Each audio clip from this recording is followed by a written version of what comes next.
কত বড় বড় গোলাপ, কি ভালো লাগে না গোলাপগুলো, কি ভালো সুন্দর লাগে গোলাপগুলো। ভিতরটা একদম সূর্যমুখী ফুলের মতো লাগছে দেখতে। তোমরা কে কে গোলাপ ফুল ভালোবাসো কমেন্ট শেয়ার করে কমেন্ট করে জানিয়ে দিও, একটু শেয়ার করে দিও, লাইক কমেন্ট করে একটু শেয়ার করে দিও।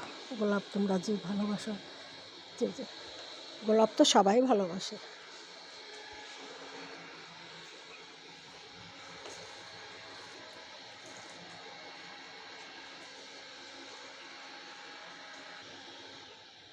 ফুল হয়েছে টবে।